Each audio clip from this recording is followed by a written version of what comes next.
Ciao, I'm Mary Ann Esposito. Did you know that Italy is the largest exporter of wines in the world? But you really don't have to go to Italy to enjoy them.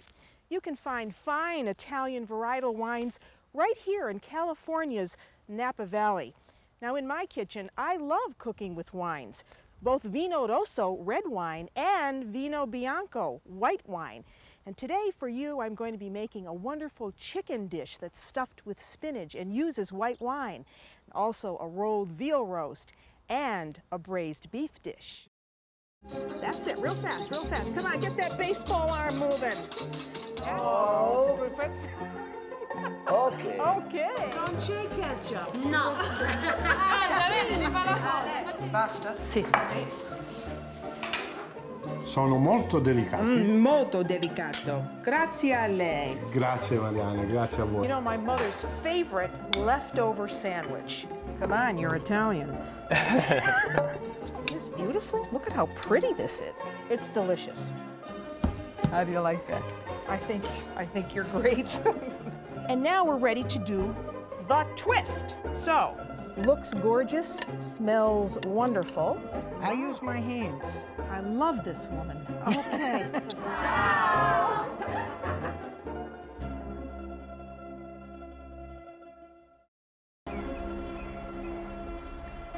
The Robert Pepi Winery in the Napa Valley of California expands on the tradition of making wine the way it is done in Italy. The Robert Pepi family, originally from Tuscany, brought the cuttings of the San Giovese Grosso grape from Montalcino and planted them in the rocky soil of their Napa winery. Perfecting San Giovese and other varietals is now the work of winemaker Marco Di Giulio. And Marco, like me, believes that any wine good enough to drink is good enough to cook with. Well, what is so special about the San Giovese Grosso grape? What does that mean, first of all? San Giovese Grosso, the word San Giovese comes from sangue di Giove. The blood of Jove. The blood of Jove, exactly. Yeah. And Grosso because of the two major clones of San Giovese. One is large, one is small. Grosso, So there's a San Giovese Piccolo. Exactly. Small grape, Exactly. but this is the large grape. Yes, it is. And we've chosen this because of the soils that we have here and the climate that we have in California. Of the two clones, this one is best suited to what we have here in terms of growing conditions. And this soil is very much like what you would find in different parts of Italy, It's right? very From similar. where this grape comes. That's right, it's very similar. Now, what kind of a wine do you make with this? Well, we make nice hearty red wine that we call Kolina Di Sassi. It's a wine that really emphasizes the nature of this particular vineyard, a very unique character that we get from these rocky soils, and something that we've done very well with over the years. Well, I have to tell you, I am a red wine drinker. Good red wine is my favorite. And you know what? I would really like to see what's in the winery. Great, well, let's go inside and we'll Okay, taste some wines. let's go. Well, Mary Ann, here's our winery. This is where we make all our wines. Now, how did you get started in this, Marco? Well, I grew up drinking wine in an Italian family. My parents both immigrated from Italy, and it just seemed like wine was a natural extension of my life. So Absolutely. here I What a am. great job. Thanks, So you. now, what do you have in here? This is some Sauvignon Blanc. We like to age the white wines in these larger French oak casks so that it doesn't have too strong an oak flavor. And so we age them in here for about 5 or 6 months before releasing So them. this is aged much less time than That's the right. red wine. So after you take it out of here, then what happens? It's ready to drink. It's ready to drink. bet. Well, why don't you show me what's next? Okay, we'll go up to the Okay. barrel room and we'll taste some red wine. Great. Let's go. How long do you keep the wine in the barrel? We keep this San Giovese in barrel for anywhere from 12 to 18 months, depending on the blend and what I'm going to do with it in the end. These are French oak barrels. This particular barrel is a 60-gallon or 225-liter barrel. And you really want the wine to have the flavor of the wood, right? That's right, although we don't want too much because we do want to. So how do you know when you have just enough? We got to do what we're doing right now. We're testing. That's it, exactly. It's a bad job, but someone well, has you to know, do it's it. one of those things. I have to suffer through this on a daily basis. Here's a little bit. That's a beautiful color, by the way. Yeah, well, our beautiful San Giovese color. here is very deeply colored. we have some very nice vineyards for growing it. Can you tell by just looking at this now without even tasting it where this wine is? No. You can't. I have to taste it, smell it, taste it. I mean, the color will give me some To indication. me, it smells very young. Yes, I mean, it it is. doesn't smell real oaky. This has still got some time to go in barrel. This is still relatively young. It's not going to be pulled out of here probably for another year. Should I Oh, absolutely. give it a little taste? I hope so. Yep, it needs a little while to go. Yep, still a little bit rough on the edges, but in another year, I'm hoping this is going to be a really But nice Marco, wine. you would also cook with this wine, Oh, wouldn't you? absolutely, I would. Okay, well now from here we go to what? What happens Well, after let's this? go up to the tasting room and we'll taste some finished products so you can Great. see what it's like Okay. when it's in the bottle.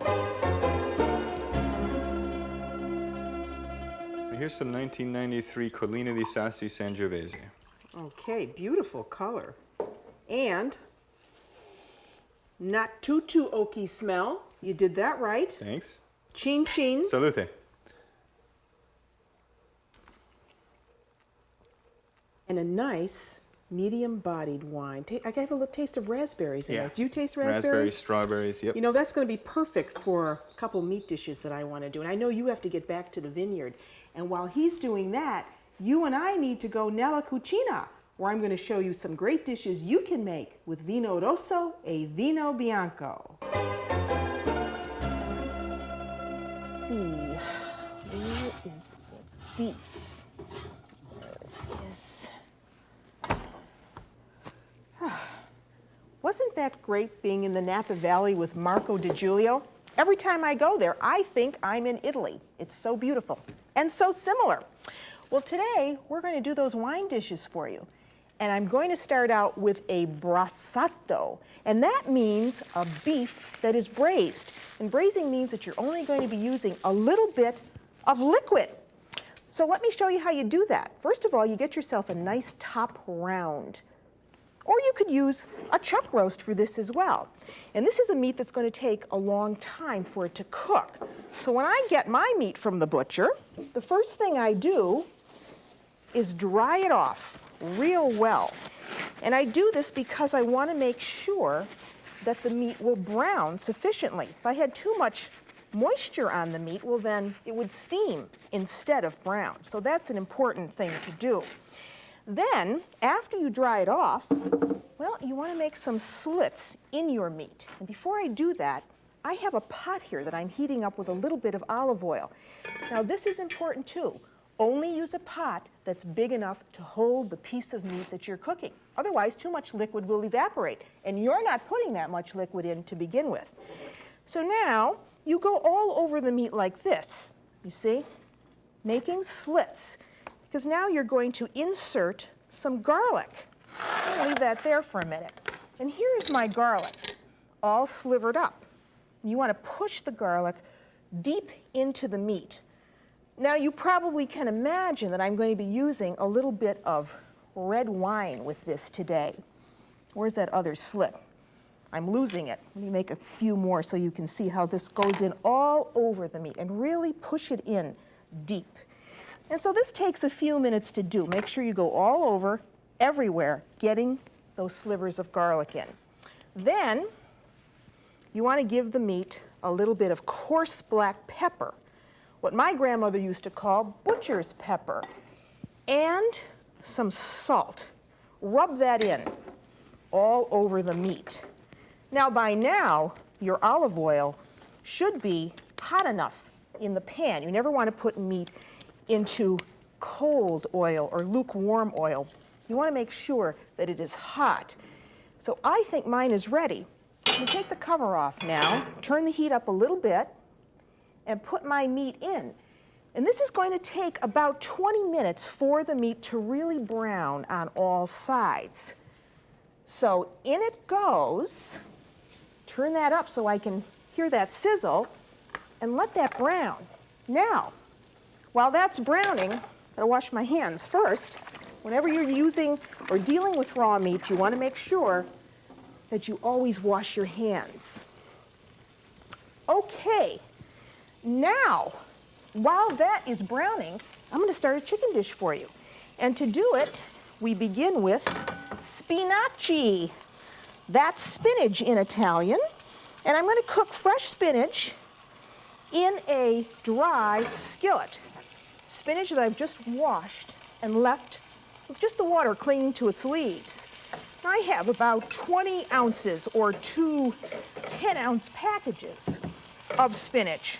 And in it goes, just like that, dry. And I just want to wilt this down.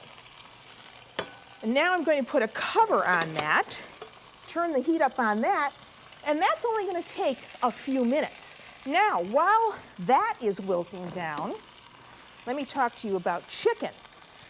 And I'm using chicken breasts today, so I've got to go to the refrigerator and get them.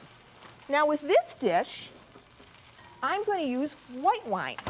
And remember what Marco and I were saying. Any wine that's good enough to drink is good enough to cook with. So don't go to the store and buy cooking wine. You don't have to do that. Now this is a chicken dish that we're going to stuff with that spinach. And I'm using boneless chicken breasts. And there's mine. And when you bring them home, well, you have to do several things to them. First of all, you want to take off any excess fat that's on the chicken, just with a small knife. Go around and take those pieces off. You see, trim it real well. And then I'm going to cut these in half because I want to flatten these down some. So get all the excess fat off. I'm going to wipe my hands. And then cut the chicken in half, like that. See? Now you want to get those an even thickness so that they'll cook evenly. And for that, I like to use a meat pounder. This is my weighted meat pounder that I bought in Italy. And all I do is go over the meat like this. I'm going to cut this little piece off right here because I don't want that piece of fat there.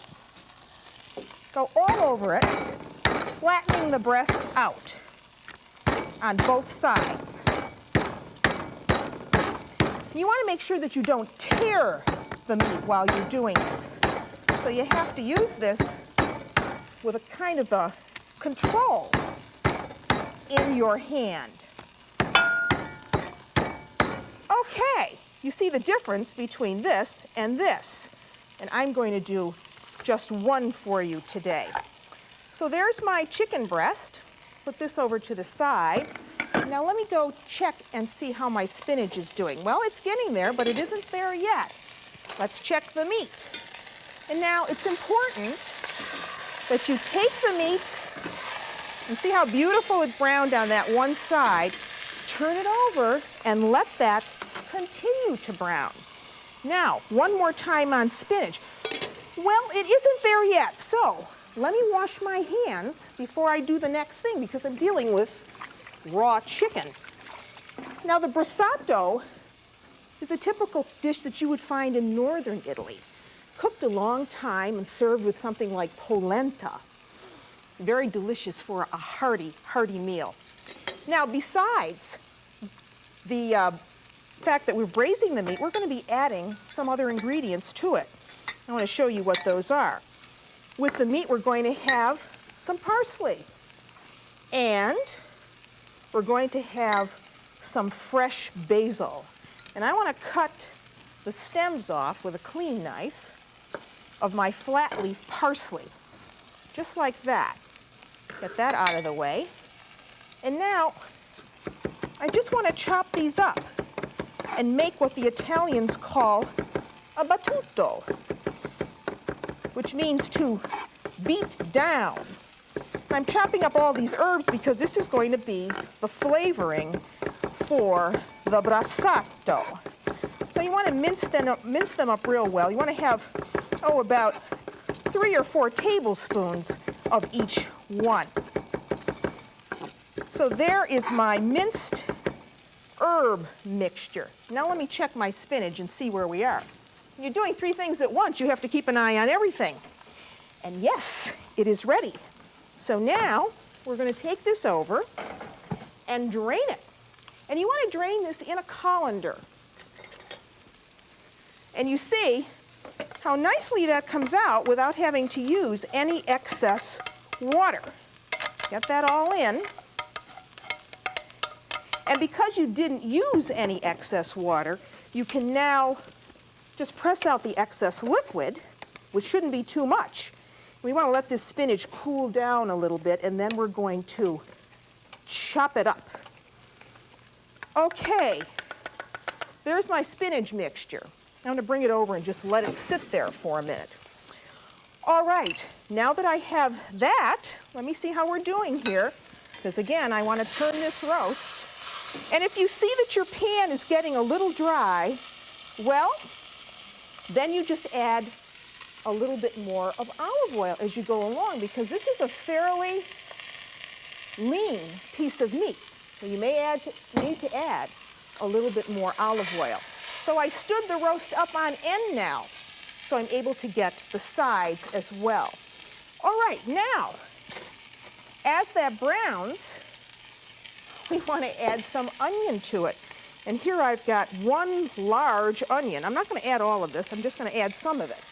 And put it in around the roast as it browns. One large onion that you've diced up. Getting a little sloppy in the kitchen today. And also with that, I want to have a carrot.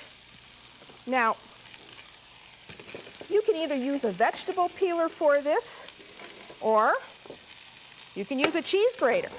And all I do is go on the large holes of the grater. And this actually provides a nice sweet flavor for the stew or the Brassato. Carrots are often added as part of the odori, those flavoring agents that help to make Italian dishes so delicious. So you grate up a carrot and you add that to the pot. So that goes around.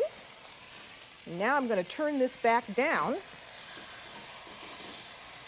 And then, besides carrot, well, you want to have some tomato paste, some red wine vinegar as well. Remember, we were in the winery and we saw how wine was made. But red wine vinegar is also a product of wine. So a good red wine vinegar goes in. That wasn't a lot at all, about 1/4 cup. And then also with that, you want some tomato paste, about 1 tablespoon. And here is our red wine. This is just a dry red wine, much like the one that we saw at the Robert Pepi Winery with Marco Di Giulio. You want to mix up all of the tomato paste with that red wine. And that's going to give a very nice flavor to the meat. So that all goes in all the way around, and that's all there is to it. And then you want to cover that tightly. Cover it tightly, and now lower the heat really low, because you want that to cook for about 1.5 hours. Now that you know that, oh, I forgot to put in my herbs. I got to put those in. See what I mean? You got to think of all these things. So in go the herbs. If you forget something, it's the kitchen. You can always add it later. Okay, now we clean up the decks. We go back to the chicken, because now my spinach has cooled down some. And I want to add the spinach to some Fontina cheese. What did I do with, oh, here it is right in front of me. Okay, you see how dry that is. Now we want to cut that up first. We want to kind of chop up the spinach. So I'm going to put it out onto a board. You see how beautifully it stayed green. And now, just want to cut this up coarsely. You see, this is going to be the filling for our chicken breasts. So just coarsely chopped like that. And that goes in with Fontina cheese. Now, Fontina cheese is a cheese that comes from the Val d'Aosta in northern Italy. And it is a cheese, it's a wonderful melting cheese, and so it goes well in a lot of recipes where you need a sauce or you want a cheese that is going to melt in a filling very quickly. So that goes in, and then we want to add some nutmeg, here we go, to this. And now we need to add some onions to this. And all I did was take an onion and a little bit of garlic and sauteed it, or cooked it in a little bit of olive oil. That's going to give a nice flavor to this with the nutmeg. You know, nutmeg and spinach have a wonderful affinity for each other, and it is used a lot in northern Italian cooking. So now all you do is mix up all of those filling ingredients, and you're ready to stuff your chicken breasts. So here's mine. I'll get this out of the way for you now. And now I like to work with my hands. It's a lot easier to do it this way. Take a little bit of that mixture and you put it right over the chicken, just like that. Press it down some, so it's going to be easy for you to roll, you see? And then you bring the chicken breast up on itself, keeping the filling inside, like that. If anything falls out, you just stuff it back in. Then you get some butcher's string and you tie the chicken in several places. If you didn't want to use string, of course, you could use a toothpicks for this, but I like to use string because when you're browning the chicken pieces, it's kind of hard to turn with the toothpick. So this is my preferred method of doing it. Now, once it is tied like that, well then, first I got to wash my hands.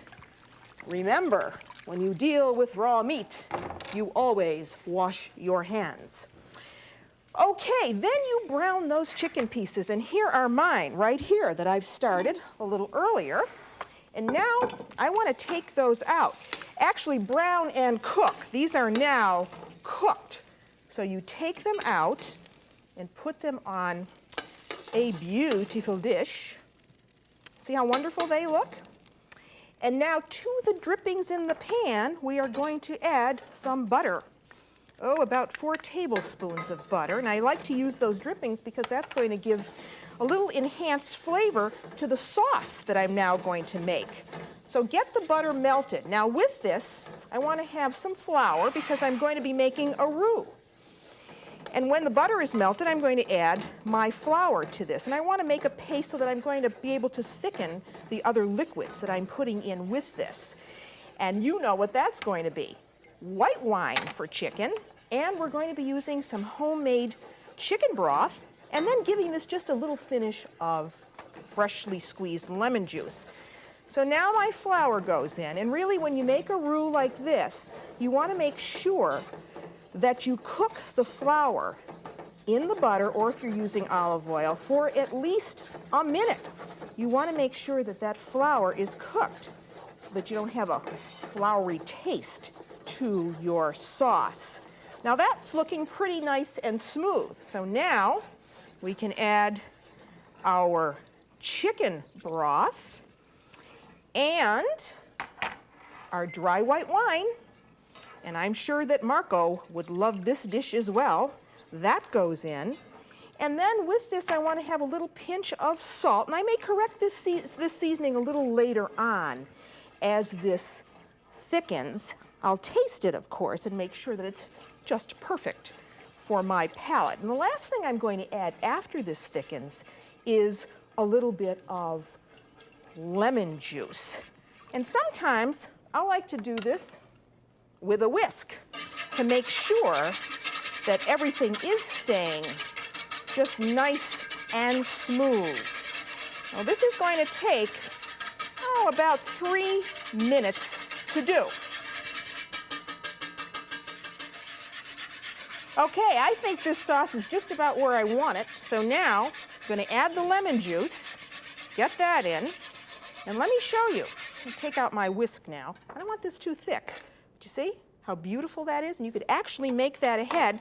If you wanted to do the chicken ahead, put it in the refrigerator and then make the sauce just before you were ready to serve it. But look at that. Now who wouldn't eat a wine sauce like that? Well, there you have it. 2 wonderful dishes done with vino rosso e vino bianco. Today, dishes with wine, vino rosso e vino bianco. And here we made the Brassato, our braised beef with the red wine, and surrounded it with polenta and roasted garlic. And then the chicken that we made, stuffed with spinach and fontina, and then a white wine sauce over the top. With that, I'd have this wonderful leeks cooked in a mustard sauce. And until I see you, Nella Cucina, again, I'm Mary Ann Esposito.